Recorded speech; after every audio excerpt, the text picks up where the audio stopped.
April 1945, Germany is dying. Ash falls from the sky, not snow. The cities are burned, the roads are covered in destroyed tanks and forgotten bodies. What was once Europe's most feared empire is now but a shadow, a broken colossus, bleeding on all sides. In the midst of this despair, Berlin, the heart of the Reich, still beats, but it's the faint beat of a body about to stop. The sound of sirens cuts the air like blades. They announce once again the arrival of Soviet bombers. The windows shake. The ground vibrates, and the sky lights up red. It's not sunset, it's fire devouring the last pieces of the German capital. In the streets, there are no more civilians. There are survivors. Elderly, maimed men and soldiers barely able to stand try to reinforce barricades made of debris, furniture and broken bricks. Women carry buckets of water and try to put out flames with soaked rags. Children run, not to play, but to deliver ammunition.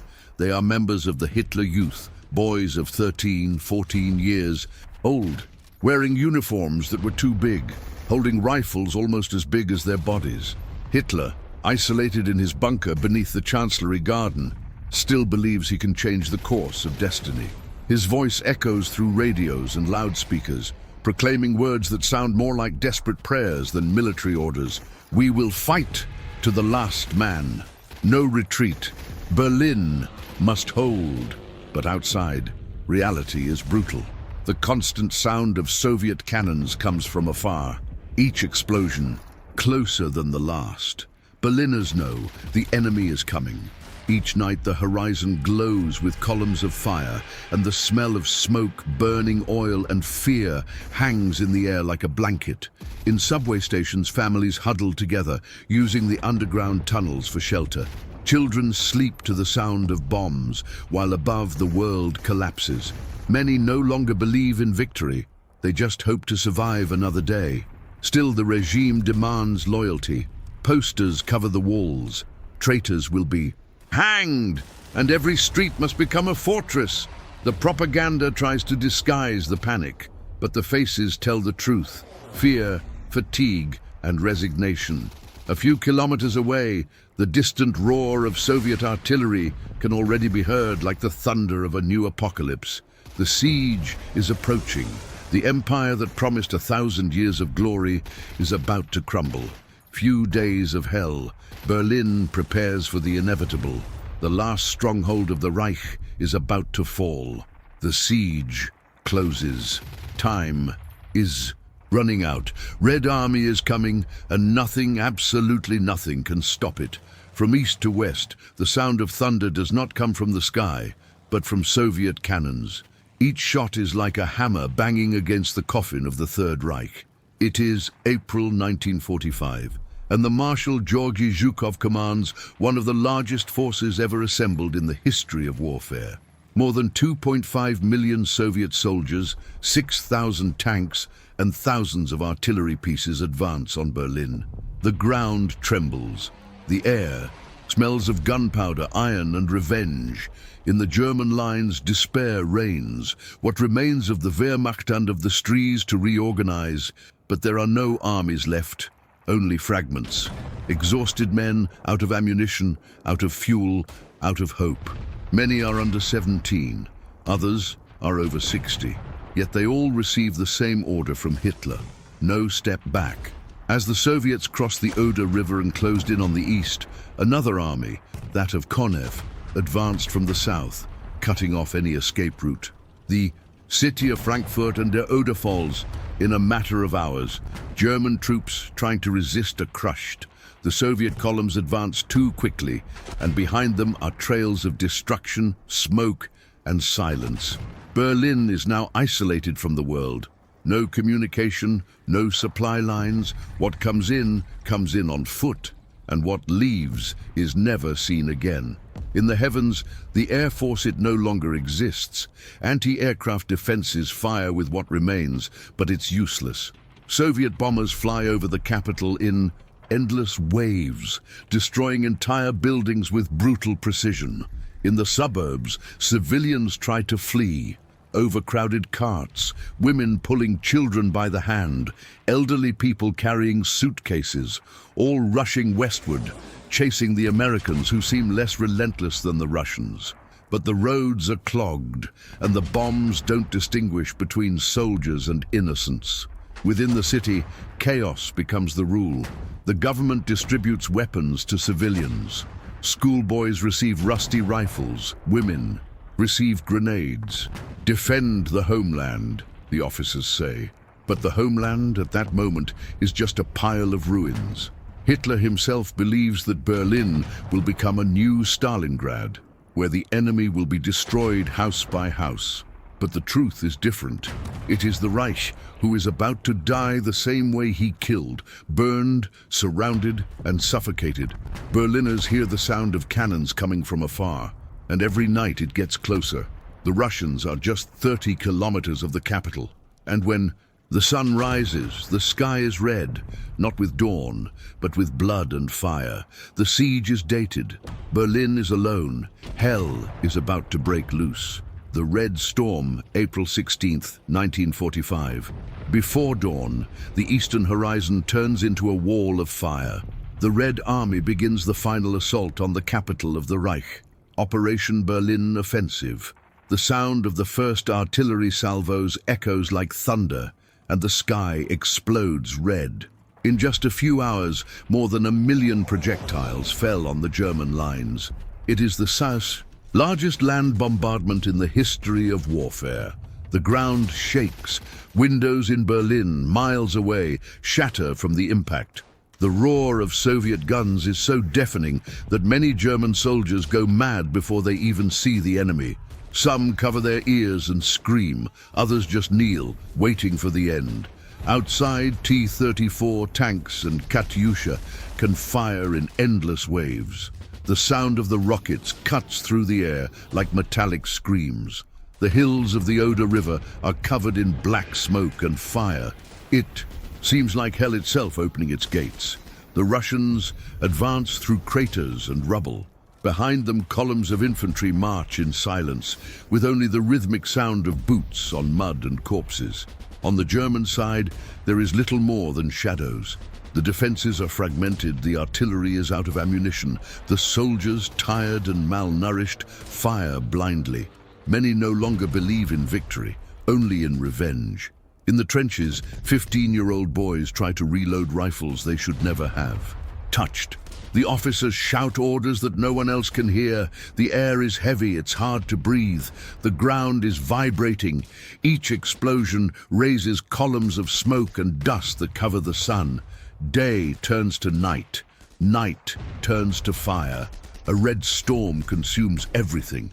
When the artillery finally ceases, what remains of the land is a wasteland of ash and bodies. Houses destroyed, forests burned, rivers stained with mud and blood. The silence lasts a few seconds, and then the sound of engines resurfaces. As Soviet tank columns move, the advance begins. German soldiers desperately try to hold their positions along the silo line, the last natural barrier before Berlin. But the Soviets come in waves. One tank explodes, then another and another. The Germans retreat, screaming, running, burning. The fields are covered with smoking debris and mutilated bodies. German generals report to Berlin, "The silo line has fallen." In less than 3 days, the Red Army breaks through the last defense. Hitler in the bunker refuses to believe it. He shouts at his commanders, accusing them of treason. But out there, reality speaks louder. Soviet tanks are now less than 70 kilometers of the capital. Nothing separates them from the heart of the Reich anymore. And while the sky still burns red, the Soviet soldiers look ahead and see, through the smoke, the distant towers of Berlin. The next stop is the end. The roar of the Red Storm can no longer be stopped. The capital of the Nazi Empire will be the stage for the last act of the war, and the whole world will soon see hell break loose on Berlin. Witness history's bloodiest final hours. Subscribe now. The River, the last natural line between chaos and Berlin. For weeks, the Germans believed they could turn their banks into a rampart, a last bastion capable of stopping the Soviet advance. But now, in April 1945, that hope was dead.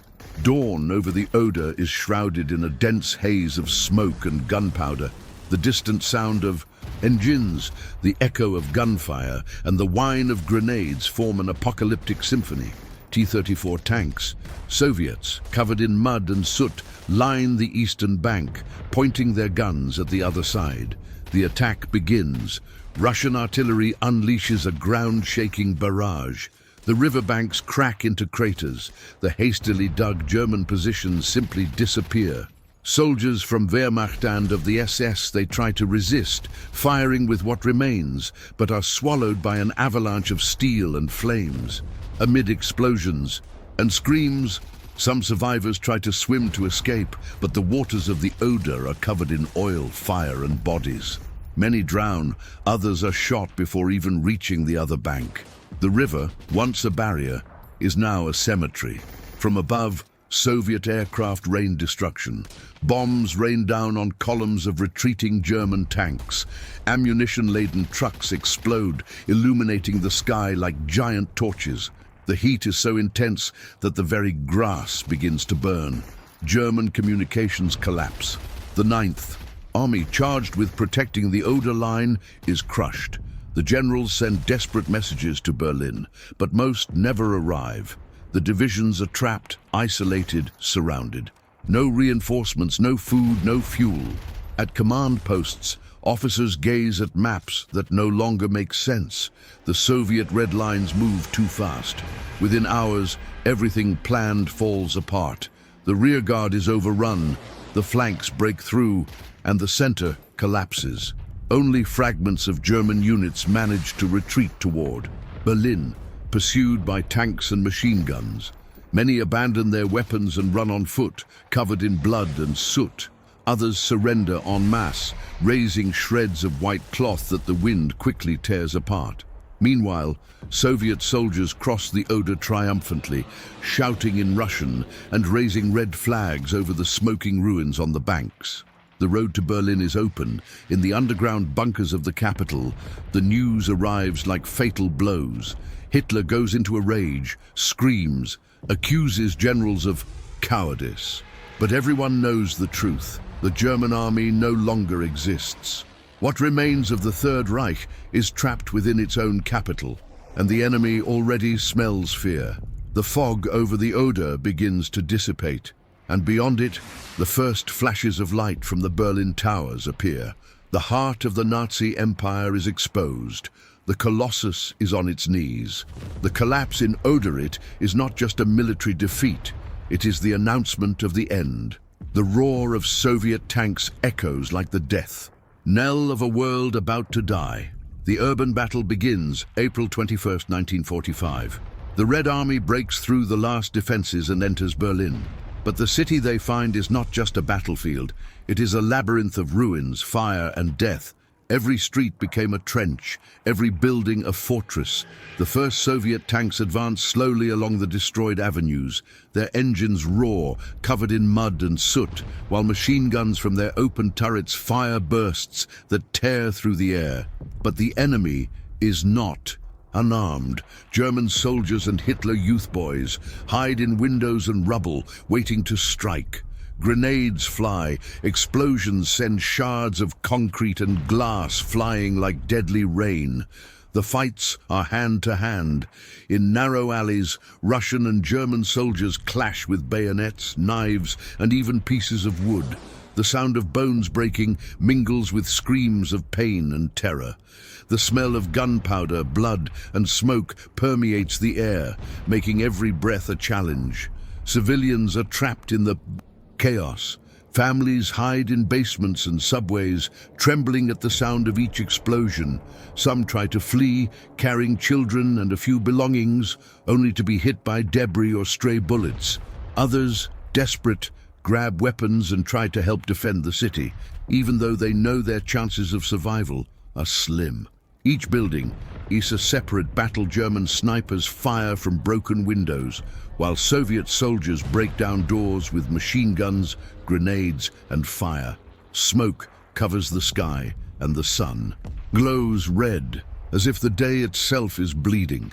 In the center, strategic points, such as squares and intersections, change hands repeatedly. Tanks explode under coordinated attacks, buildings collapse, and entire streets become makeshift minefields. The roar of engines, the crying of children, the screams of wounded soldiers, and the crash of grenades create a cacophony of destruction that no one could forget. Even in the face of horror, the Germans do not retreat. Every shot, every explosion, every life lost is an act of desperate resistance. But the math is cruel. The Soviets' red avalanche is unstoppable. The tanks advance, the soldiers approach, and the streets of Berlin become what could only be called urban apocalypse. What was once a vibrant city is now a concrete graveyard. And as the Soviets push the Germans block by block, certainty sets in. The end of the Reich is near. Don't miss the fall of the Reich. Hit subscribe. As the Soviets advance, Berlin becomes a whirlwind of blood, smoke, and destruction. But there are still those who resist until the last moment. They are the defenders of death. SS soldiers, exhausted Wehrmacht units, armed civilians and schoolboys, Hitler Youth, some as young as 13, who carry rifles too large for their frail bodies. They fight with a desperate fury, aware that retreat means surrender, and that surrender at that moment is synonymous with certain death. Every street, every corner, every building is transformed into a makeshift fortress. German soldiers fire from windows, throw grenades into tunnels, and use rubble as barricades.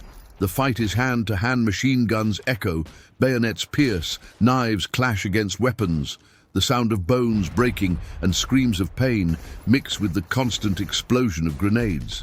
Some civilians pick up weapons for the first time, trembling, but shooting with surprising accuracy, or at least trying to survive another minute. Hitler Youth children, dressed in oversized uniforms, hide in the corners of destroyed houses. But when they see Soviet soldiers crossing the street, they shoot with desperate courage, often falling immediately under enemy fire. The contrast is brutal.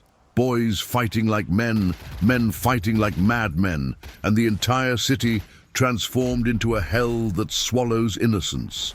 The German officers try to maintain some order, issuing combat orders that seem almost symbolic in the face of the Soviet onslaught. But discipline is mixed with fear. Many soldiers hide, others advance, with blind hatred. Some desperate civilians join the fight, throwing homemade bombs, throwing rocks, or simply trying to delay the enemy advance. Every act of resistance is a cry of despair against the inevitable. However, despite their courage, the balance is cruel. Every building captured by the Germans is quickly retaken by the Soviets. Every death is replaced by 2 or 3 on the enemy side. But at that moment, the defenders of death do not fight for victory. They fight to die standing up. The city of Berlin is transformed into a maze of ruins and bodies, and those who resist know that history will remember them not as heroes of victory, but as ghosts of the last effort of a doomed empire. And so, block by block, street by street, the defenders of death hold what remains of the German capital, making every inch of ground conquered by the Soviets a price paid in blood and despair. Enter the last stand of Berlin. Subscribe for more. Berlin, the capital of the Third Reich, once a symbol of power and architectural grandeur, had been transformed into a dystopian nightmare, a lunar landscape of twisted iron and concrete. It was no longer a city, but a gaping wound in the face of Europe, a pulsing battlefield where the very earth seemed to groan under the weight of destruction.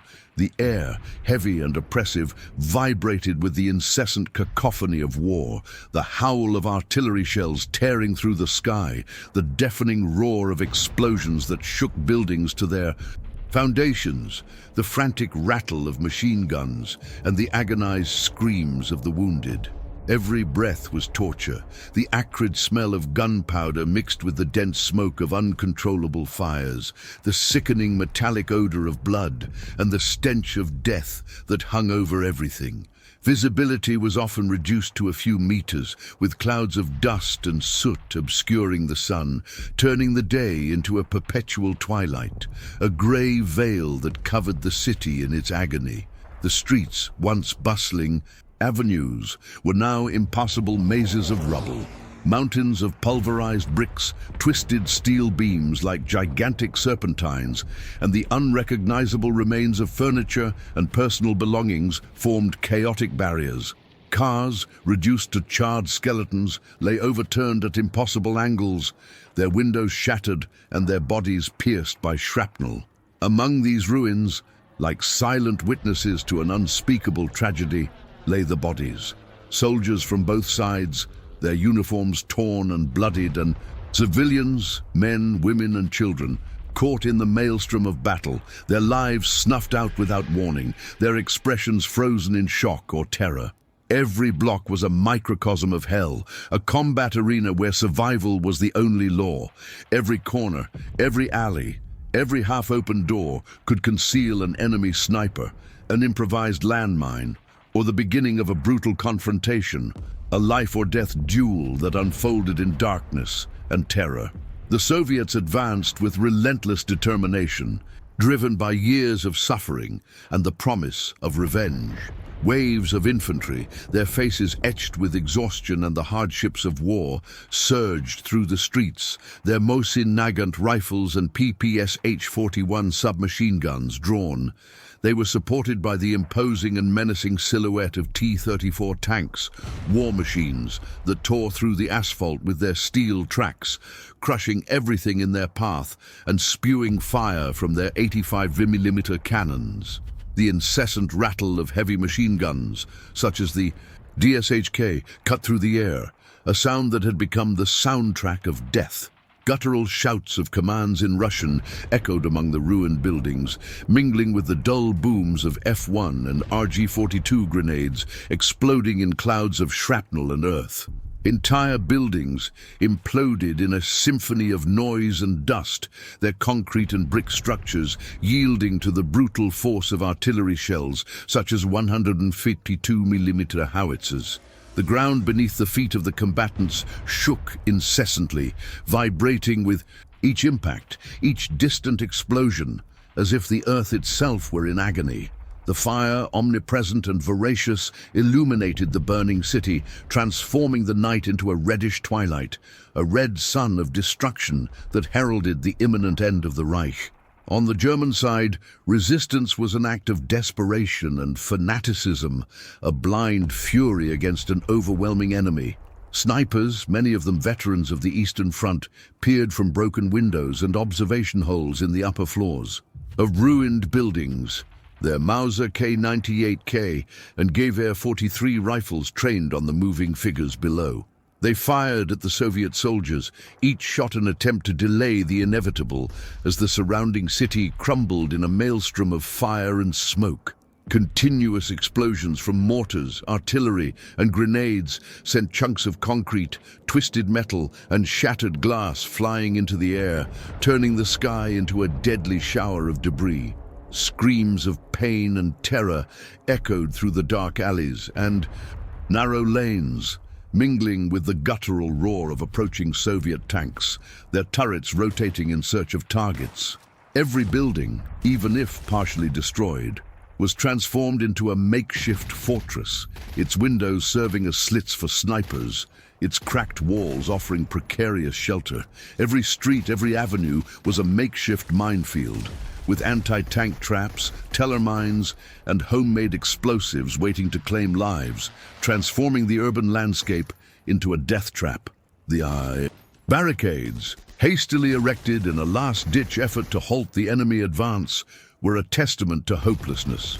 Doors ripped from their frames, burned and overturned cars, furniture from destroyed homes, and mountains of rubble were piled haphazardly, forming temporary walls, fragile before the force of the tanks and artillery. German soldiers, their faces smeared with soot and their eyes wide with exhaustion, fired through broken windows, their bullets slicing through the air in search of targets. Steel hand grenades were thrown under the doors, exploding in clouds of smoke and shrapnel in the dark corridors. Civilians, drawn into the battle without a choice, played desperate roles, carrying buckets of water to put out the fires that threatened to consume the last of their lives, trying to rescue the wounded under enemy fire, or, when hope was completely gone, taking up arms, anything that could shoot or strike, to try to delay the Soviet advance, a final act of defiance in the face of imminent defeat. Many were members of the Volkssturm, old men and inexperienced youths, armed with panzerfausts and old rifles, pitted against tanks and experienced infantry. See the apocalypse of Berlin unfold. Join us. The fighting was a brutal, unrelenting hand-to-hand carnage, a return to barbarism. Bayonets, sharp and lethal, tore flesh in a bloody frenzy. Rifle butts crushed skulls and improvised knives, sharp pieces of metal, and even stones became weapons in the desperate struggle. For survival, every step forward, every meter of ground gained by the Soviets was paid at a terrible price, won in blood and lives. Hitler Youth boys, some as young as 12 or 13, their young lives cut short before they even had a chance to blossom, fell quickly, but not before firing their rifles, their childlike eyes filled with terrifying despair, their faces pale with fear, but also with a grim determination, indoctrinated to the end. Each confrontation left indelible marks, visible in the mutilated bodies and ruined buildings, but also invisible, etched in the minds of the few who survived, psychological scars that would haunt them forever, echoes of a trauma that would never be erased. Soviet tanks, once symbols of power and advancement, exploded under German attack, transforming into funeral pyres of steel and fire, setting entire streets ablaze and adding fuel to the inferno consuming the city. German Panzerfausts and Panzerschrecks, though scarce, caused occasional damage. Planes, like metallic vultures, swooped low in the sky, dropping bombs that destroyed everything in sight, pulverizing entire city blocks in a cloud of dust and smoke. The fire, an insatiable monster, spread from house to house, from block to block, fueled by rubble and despair, until the entire city resembled an inferno of twisted steel and dancing flames, a monument to self-destruction. Even in the face of such destruction, the inevitability of defeat, German resistance remained. Stubborn, a last gasp of fanatical pride and a blind desire to follow orders. There was no longer a coherent military strategy, only the instinctive struggle for survival, fueled by a profound hatred of the invader and paralyzing desperation. Every inch of ground was defended to the last man, to the last bullet, in a sacrifice that seemed senseless, but which for them was the only remaining honor, the final demonstration of loyalty to a dying regime. Every temporary victory, every enemy advance, held back for a few hours, was paid for with dozens of lives, an exorbitant human cost that deflated the ranks and hope. Berlin bled, an open, festering wound on the face of Europe, screaming in agony and burning with unquenchable flames. The hell in the streets had no end in sight, and with each passing minute the certainty was confirmed, cold and implacable. The Reich was in its last throes, its dying body writhing in final convulsions, but its heart, still pulsing violently, beat amidst the rubble and bodies. In a last, desperate act of resistance, a bloody epilogue to a brutal war. Epic battles, real stories. Subscribe to experience history. Tempelhof, Berlin's majestic and once proud airport, which in peacetime symbolized modernity, efficiency, and Germany's connection to the world through its air routes, had been irrevocably transformed. Its runways, once smooth and impeccable, were now pockmarked with bomb craters and debris. The imposing hangars, which had housed civilian and Military aircraft were now empty, punctured shells, silent witnesses to a past glory. The airport, an icon of German engineering and ambition, had become a strategic fortress, one of the last bastions of German resistance in the besieged capital. Its importance transcended the mere terrain or the hangars. Controlling Tempelhof meant, even symbolically, controlling the flow of supplies and reinforcements, however scarce and insufficient they might be. It was the last hope, however tenuous, that Berlin could hold out for a few more days, perhaps even weeks, against the relentless Soviet siege. It was a vital point for the evacuation of the wounded and for the arrival of any help, however unlikely. On April 23, 1945, the fate of Tempelhof was sealed. The Soviets, with their overwhelming force and overwhelming momentum, surrounded the airport, tightening the noose like a deadly noose around their prey. T-34 tanks, their dark, menacing silhouettes, advanced slowly through the devastated streets leading to the complex, their engines roaring like hungry beasts, their turrets rotating in search of targets. The infantry, for their part, moved with calculated caution, hiding behind rubble, burned-out cars, and what remained of walls and facades, advancing methodically house by house, building by building, clearing every point of resistance with grenades and rifle fire. The German machine gun fire, a continuous piercing shriek through the air, was a deadly warning, each burst a reminder that no one would advance without paying the price of blood, that every meter would be fought for with ferocity and desperation. The German defensive positions, though well entrenched, were under constant artillery and mortar bombardment, which opened gaps in the defenses and inflicted terrible casualties. The SS and Wehrmacht defenders, a motley mix of exhausted veterans, frightened young Hitler Youth recruits, and determined fanatics, fought with blind fury, driven by desperation and ideology. Wounded, starving, and dangerously low on ammunition, they turned every airport corridor, every room, every corner of the hangars into a private battlefield. Soldiers clashed in brutal clashes, hurled grenades through shattered windows, hid behind twisted hangars, and wielded improvised weapons, remnants of a collapsing arsenal. The noise was deafening, a hellish cacophony of constant explosions, the grinding of steel against steel, war cries and groans of pain mingled with the incessant rumble of tank engines, which advanced relentlessly, relentless in their march. It was a symphony of death, played on a stage of ruins, where every note was a lament and every measure a step closer to the end. Armed civilians, some with hunting rifles, others with antique pistols or even farm tools converted into rudimentary weapons, joined the fight, desperate to protect what remained of their lives and their city. They tried to reinforce the makeshift barricades, carrying bricks and rubble under enemy fire, driven by a primal instinct for self-defense. Some hid in the hangars, seeking refuge or trying to bring supplies to the soldiers, often being hit by stray shots that claimed their lives without distinction, turning them into yet another statistic of the war. The smoke from the fires, thick and suffocating, covered the entire airport complex, transforming the day into a perpetual twilight, a grey veil concealing the carnage. Every Soviet advance was a blind battle, where visibility was minimal and every shadow could hide a deadly ambush. Every noise a portent of imminent danger. The air was thick with tension, every moment waiting for the next attack, the next explosion. When the Soviet infantry finally managed to penetrate the main hangar, the heart of Tempelhof's defense, the fighting degenerated into savage and brutal hand-to-hand combat. Bayonets pierced flesh with a wet, sickening sound. Rifle butts crushed skulls in a dry, brutal clash, and improvised.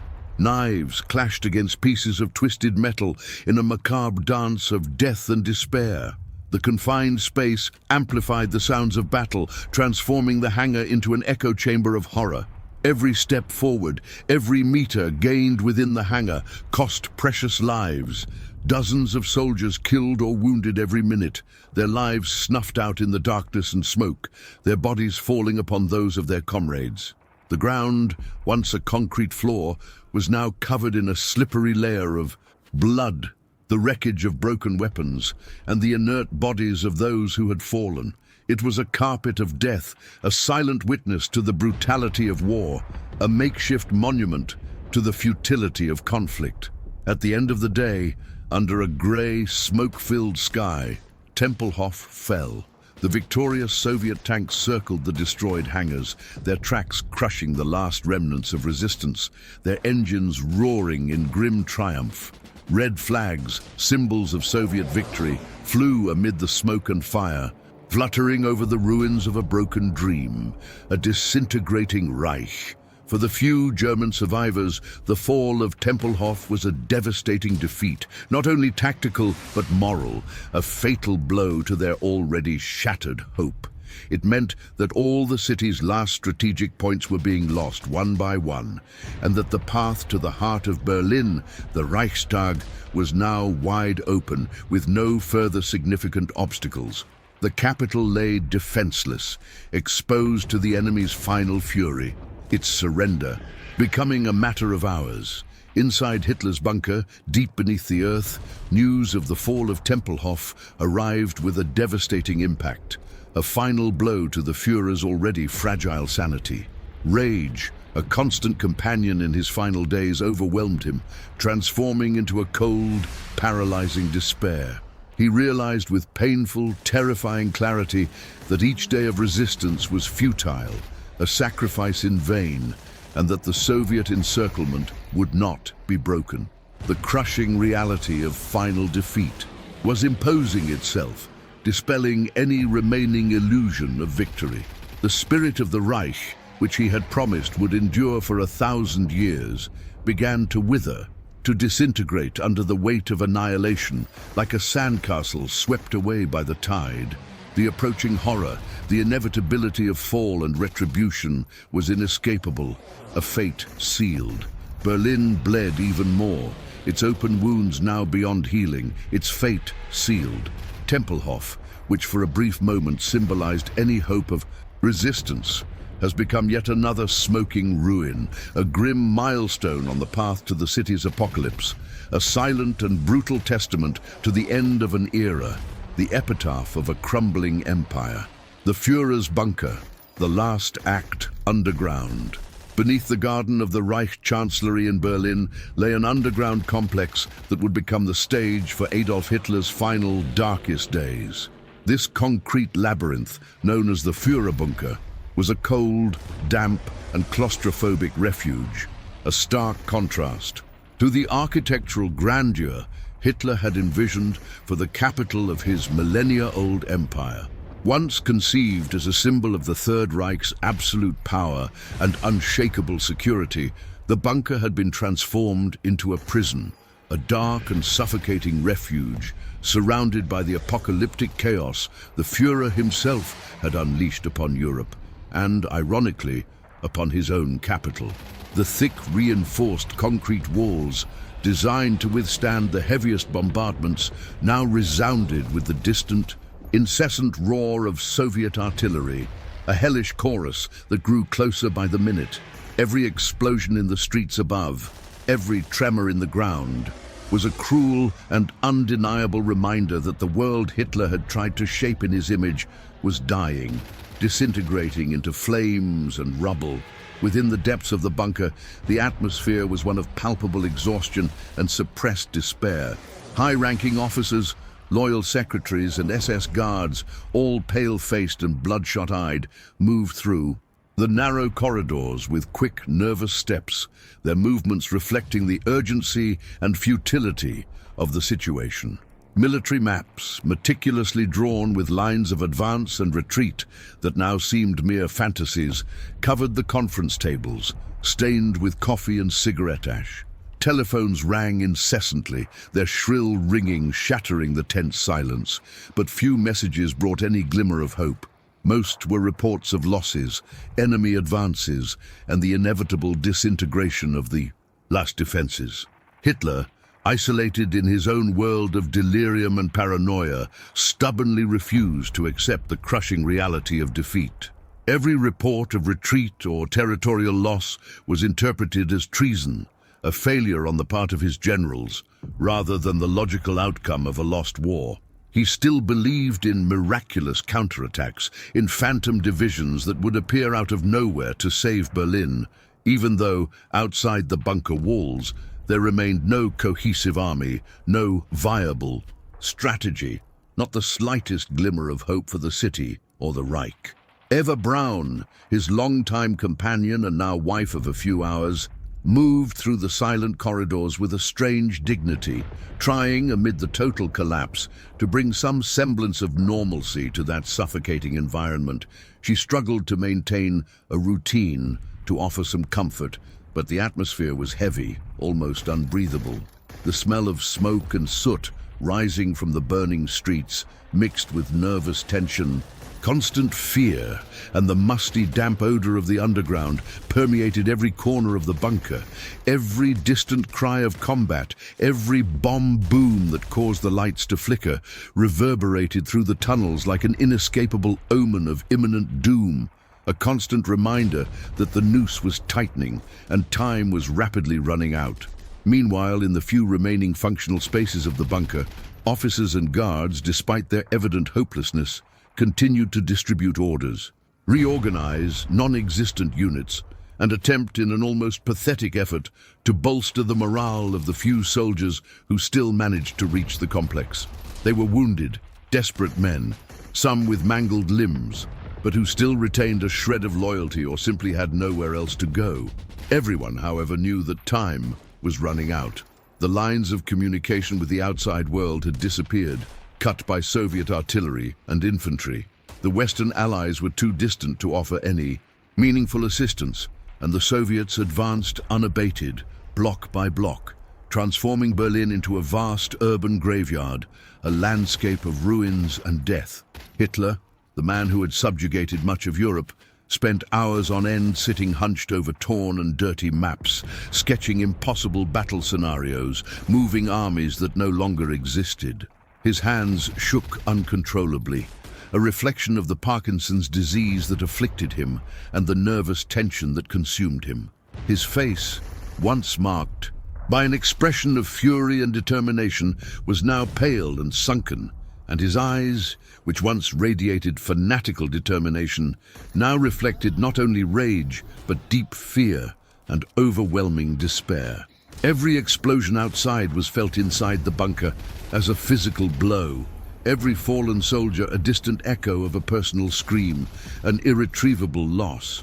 The Führer was surrounded, suffocated by reality and the imminence of defeat, and powerless to change the course of events. Yet, in a final act of defiance and stubbornness, he still refused to abandon the stage he himself had turned into ruins, preferring to perish in his theater of destruction. The bunker, then, was not merely a fortified shelter, it was a grim microcosm of the end of the Third Reich. Within its concrete walls, desperate plans and delusions of grandeur clashed violently with the brutal reality of the burning streets above. Death loomed over each of its occupants, silent and inevitable, like the shadow of a doomed empire. It was a place where hope had died, replaced by grim resignation and the certainty of doom. As the deafening roar of machine guns, the apocalyptic crash of grenades, and the ravenous fire consumed Berlin above, Hitler braced himself for the final outcome, surrounded by his few remaining loyalists and the phantom echoes of a world he had sought to dominate and which now exacted its merciless revenge. The heart of the Reich, which had once beaten with terrifying force, was about to stop, silenced, forever in the depths of the earth, amid the chaos and desolation he himself had sown. The advance to the Reichstag, the climax of the Battle of Berlin. While in the icy depths of the Führerbunker, Adolf Hitler sank into his final delirium. Outside, on the devastated surface of Berlin, the Soviet advance reached its brutal climax.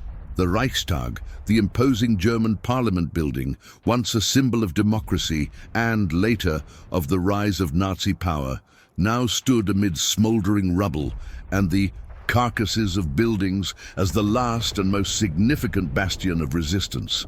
Conquering it was not just a strategic military victory, it was the final blow, the symbolic and indisputable end of the Third Reich, the embodiment of defeat for the world and for the Germans themselves. On April 29, 1945, the Soviet war machine, relentless and exhausted but driven by the imminent prospect of victory, launched its final assault. Columns of T-34 tanks, their tracks creaking and their engines roaring, like ravenous beasts, advanced through the destroyed streets leading to the heart of the capital. They crushed the bodies of fallen soldiers, stepped over the wreckage of vehicles and buildings, and plowed through craters opened in the asphalt. Each movement a reminder of the devastation. Each burst of coaxial machine gun fire from the tanks was met by desperate sporadic fire from Mauser, K-98K rifles and Panzerfausts from German soldiers, many of them young men from the Hitler Youth or elderly. Volkssturm members, hiding in the basements and upper floors of the ruined buildings. F-1 grenades and steel hand granates exploded with a metallic clang. Windows flew into 1,000 pieces of shattered glass, and the air was thick and heavy with the choking smoke of the fires, the acrid smell of gunpowder and the sickening metallic odor of blood, a mixture that suffocated life and hope. The Soviets advanced block by block, using brutal and effective urban warfare tactics that transformed every street, every alley, every square into a living hell. Assault teams, composed of infantry, engineers and snipers, methodically cleared each building, using hand grenades to dislodge defenders and machine guns to sweep corridors. Officers, their voices hoarse from shouting orders, directed the advance, while soldiers, driven by a mixture of fury and exhaustion, shouted and fired, their weapons spewing incessant fire. The few German survivors, trapped and hopeless, tried to delay the inevitable, fighting with desperate ferocity. Some fell in the dark stairwells of buildings, others in the muddy, rubble-strewn streets. Mutilated and bloodied bodies formed a trail of horror that led directly to the final target, the Reichstag. Inside the Reichstag building itself, the fighting was even more intense and claustrophobic. Makeshift barricades made of overturned furniture, chunks of concrete and twisted metal, and even the bodies of fallen German defenders made conquering each room, each corridor, a slow and bloody task. Each compartment was transformed into an isolated battlefield. Sharp and lethal Soviet bayonets clashed with the butts of German rifles, grenades exploded in confined spaces, and the heavy fire of PPSH-41 and MP-40 submachine guns engaged in a deadly dance. The walls, once symbols of grandeur and power, were now covered in bullet holes, shrapnel, and the blood of the combatants, a mute testament to the brutality of that final confrontation. The Soviet infantry, advancing with desperate courage and near-suicidal sacrifice, scaled the Reichstag's imposing steps, hurled grenades through broken doors and shattered windows, and forced their way past every obstacle. Meanwhile, tanks and heavy artillery continued to bombard the building and surrounding streets, breaching and crushing German resistance. Every meter gained cost dozens of lives, men and boys, many barely out of their teens, fighting to their last breath, many consumed by flamethrower fire, grenade explosions, or precise sniper fire. It was unprecedented carnage, a terrible price paid for victory. Finally, after hours of hellish combat and unimaginable sacrifice, Soviet soldiers, led by Sergeant Mikhail Yegorov and Sergeant Meliton Kantaria, managed to scale the upper floors of the Reichstag. In a moment that would become iconic in history, they raised the first red flag over the building, a symbol of Soviet victory and the defeat of Nazism. The symbol of Nazism's absolute power was beginning to give way, not only physically but spiritually. However, the victory was not clean or immediate. The surrounding streets were still filled with isolated combat, buildings were burning, and every inch gained was paid for in blood and suffering. The battle for the capital was not yet completely over. At the same time, the last German defenders, many of them members of the SS and Gestapo, aware of their impending defeat and the retribution that awaited them, fought to the bitter end. With fanatical ferocity, many, choosing not to fall into enemy hands, committed suicide, while others, exhausted and demoralized, surrendered. But all knew that the Reich's end was inevitable, a fate sealed by history. The roar of artillery, which had been the constant soundtrack of the battle, ceased only long enough for the red flag, fluttering atop the Reichstag, to shine amid the smoke and ruins. History changing before the eyes of the few who survived to witness it. The Reichstag fell, and, with it, the heart of the Third Reich, its last bastion. But the battle was not yet over. All of Berlin was still a labyrinth of death, fire, and desperate resistance, a bloody epilogue to the greatest war in human history. Downtown streets turned into tombs, the final agony. With the fall of the Reichstag, the imposing symbol of Nazi power, many outside observers and even some German defenders might have believed that German resistance would quickly crumble, yielding to the inevitability of defeat. Yet Berlin, in its bleeding and wounded heart, still harbored a final brutal wave of desperate violence, a bloody epilogue to a war that refused to die. Every street in the city center, every alley, every square had been transformed into an urban cemetery, where life and death mingled in absolute chaos, a macabre dance of destruction and agony. The Soviets, relentless in their final advance, advanced along the main avenues, but at every step they encountered fierce and stubborn resistance. Makeshift barricades made of overturned furniture, the rubble of collapsed buildings, destroyed tanks, and burned-out cars blocked the way, transforming each block into a fortress to be conquered at great cost. Every inch of ground was fought for with savage ferocity, rifle and machine gun fire ripping through concrete and brick walls, grenade and mortar explosions hurling deadly shrapnel everywhere. The dense, suffocating smoke from the fires, mixed with dust and soot, covered the full city like a funeral pall, making it impossible to see more than a few meters ahead. Visibility was almost nil, and every step was a threat of death, an uncertain step into a minefield of invisible dangers. The combat was predominantly hand-to-hand, a brutal primal struggle for survival. German soldiers, many of them young and inexperienced but driven by desperate fanaticism, hid in the ruined buildings, firing from broken windows and holes in the walls. Steel hand grenades were hurled from narrow, dark corridors, exploding with a metallic clang. Soviet tanks, such as the T-34, despite their might, exploded under Panzerfaust and Panzerschreck attacks, turning into funeral pyres of burning steel.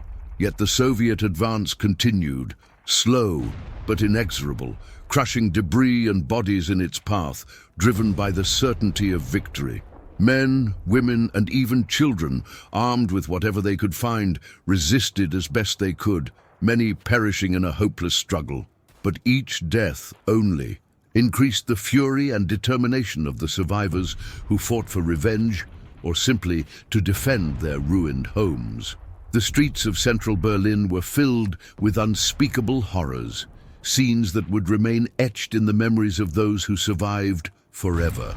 Burning buildings lit up the night and day, transforming the landscape into a Dantesque inferno, where scenes of panic and death unfolded beneath a red, smoky sky. Flames licked at the facades, consuming what remained of homes and lives. The wounded crawled through the rubble, their groans drowned out by the roar of battle, trying to find shelter or help, many of them condemned to a slow and painful death, with no help in sight. Continuous explosions threw bricks, pulverized concrete, twisted metal and bodies into the air, turning the atmosphere into a deadly shower of debris, where life was snuffed out in an instant. Screams of soldiers, civilians, and children mingled in a symphony of terror and despair, a collective wail that echoed through the ruins, a testament to the agony of a city on its deathbed. Even in the face of extreme suffering, the inevitability of defeat, and the sight of their city in ruins, German resistance remained stubborn, a last gasp of pride and fanaticism. Many fought not for a victory they knew was impossible, but to die standing, to maintain their honor amidst disgrace, holding every inch hard-won by the Soviets. The entire city had become a human minefield, where every block was taken and retaken, and every building a potential tomb, ready to swallow anyone who dared enter. The fighting was a vicious cycle of attack and counterattack, without respite, without mercy. As the Soviets advanced, the scene was one of complete and utter destruction. Lifeless streets covered in a thick layer of rubble and scattered bodies, burning tanks, their twisted hulks smoking, buildings collapsing in clouds of dust and smoke. Berlin was unrecognizable, a ghostly shadow of its former glory, and the pungent smell of gunpowder, blood, and smoke permeated every corner, every crevice, every memory. It was the smell of death and defeat. Deep in the bunker, Adolf Hitler listened to reports of the inexorable advance, each a nail in the coffin of his empire. Each lost street represented not only territory, but also the imminent end, the approach of final retribution. The Reich's capital was being consumed by fire, death, and vengeance, and the final minutes of the Third Reich approached with a deafening roar, a chorus of destruction that heralded the end of an era and the beginning of a new one. In the ashes of Berlin, the end of Hitler, April 30th, 1945. The world above the bunker is a hell on fire, but down below, in the dark, stuffy corridors, the end of the Third Reich approaches silently and inevitably. Hitler, isolated, surrounded by a few faithful and the echo of his own madness, makes the final decision. There will be no surrender, no escape. The bunker is tensely silent. Soldiers and secretaries watch the Führer with fear and reverence, aware that the Empire's remaining days, hours, and minutes are numbered. The distant sound of Soviet artillery and battle cries permeates every wall, reminding everyone that the end has come. Hitler bids farewell to Eva Braun, now his wife, with few words. They walk through the small underground space, hands clasped, as if trying to maintain some shred of humanity amidst their despair. Shortly thereafter, in a final act of control and desperation, Hitler and Eva Braun take their own lives, ending not only their lives, but symbolically the fate of the entire Reich. News of the death spreads quickly through the bunker. Some soldiers receive it with shock, others with resignation. The reality is clear. The Reich is without its heart. Without Hitler, the leadership crumbles, and any hope of reorganization or meaningful defense disappears. Meanwhile, above, Berlin continues to burn.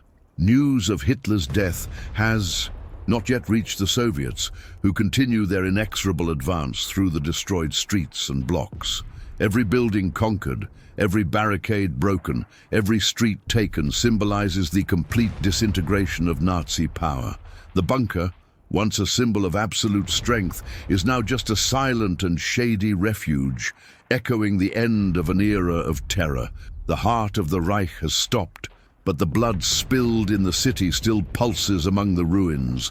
The world above will see in a few days the end of the empire that promised 1,000 years of glory, and Berlin, bleeding, is the stage for this brutal outcome. The storming of Berlin, with Hitler dead and the bunker silent. The German resistance still fights, but march of history cannot be stopped. Every street, every building, every corner taken by the Soviets brings Berlin closer to its complete end.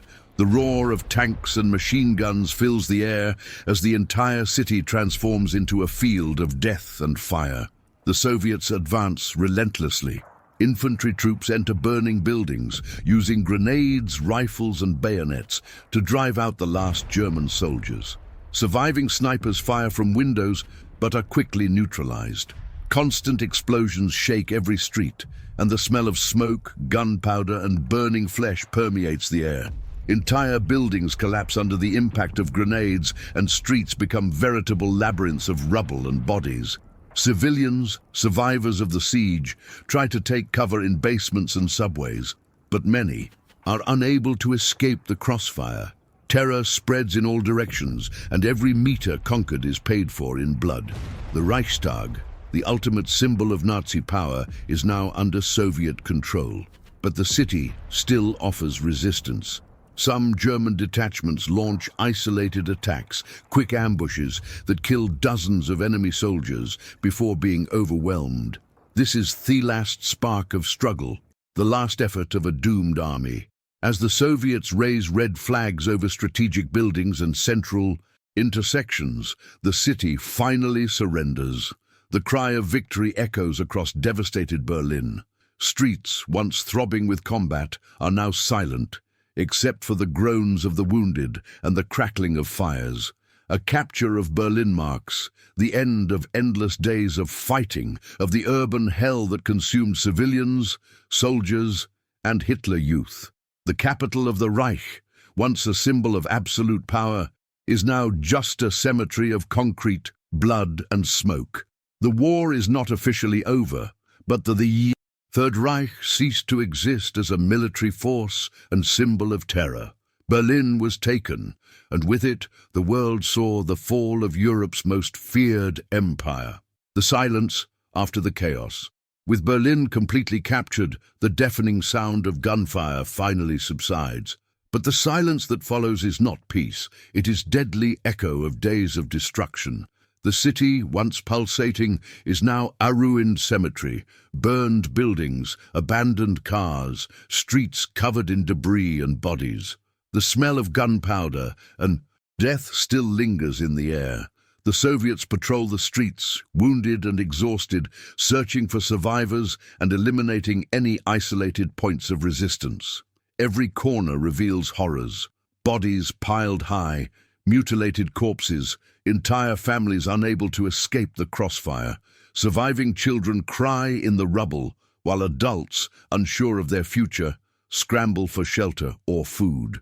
What remains of the Wehrmacht and SS lies in ruins. Some soldiers surrender, others hide in the destroyed buildings, but hope of resistance is gone.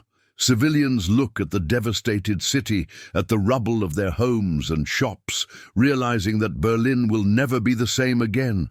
The capital isolate, but the silence is filled with grief, fear, and memories of what happened. Streets that once echoed with gunshots now echo only cautious footsteps, the screams of the wounded, and the crackling of fires that still consume what remains. The Reich ceased to exist, not only politically, but also physically. Berlin is an open scar, a reminder of the horror of what a regime of madness and hatred can cause. Among the rubble, the Soviets raise red flags as a symbol of victory, but also as a reminder that the price of conquest was unimaginable. The city is taken, but its heart still beats with memories of pain, death, and resistance until the last breath. Berlin survives, but its spirit and its streets carry the weight of a human apocalypse that no one will ever forget. The bloody legacy of the Reich. With Berlin in ruins and the Reich destroyed, the world begins to understand the human and moral cost of the Third Reich. The blood spilled in the streets, in buildings, in bunkers, and on battlefields cannot be forgotten. Millions of lives were destroyed, and each ruin carries a story of pain, courage, and despair. The legacy of the Reiches, not of glory or victory, but of violence and destruction. Cities burned, families exterminated, young people killed in the name of fanatical ideologies. All this is the indelible mark left by years of war and madness. The world looks at Berlin and sees not just a city taken over, but a symbol of what absolute, limitless power can provoke. For survivors, every step through the rubble is a reminder of the price of tyranny. Many try to rebuild, but the memories of the battles, the dead and the children who took up arms too young remain vivid. The trauma spans generations, reminding us that the freedom we won pays with an unimaginable price. For Soviet soldiers, victory is bittersweet. They have conquered Berlin, but the city they occupy is not a glorious conquest. It is a smoking cemetery, a witness to human brutality. Every destroyed building and every blood-soaked street are reminders of a world that has temporarily lost its humanity. The Third Reich is over, but the lesson remains. Extremist ideologies, absolute power, and unbridled hatred bring with them only ruins and suffering. Berlin, even after being rebuilt years later, will never forget the days when it became the stage for final apocalypse of a bloody empire. The Reich fell, but its bloody memory remains, not as a myth of victory, but as an eternal warning about the cost of tyranny, fanaticism, and unrestrained war.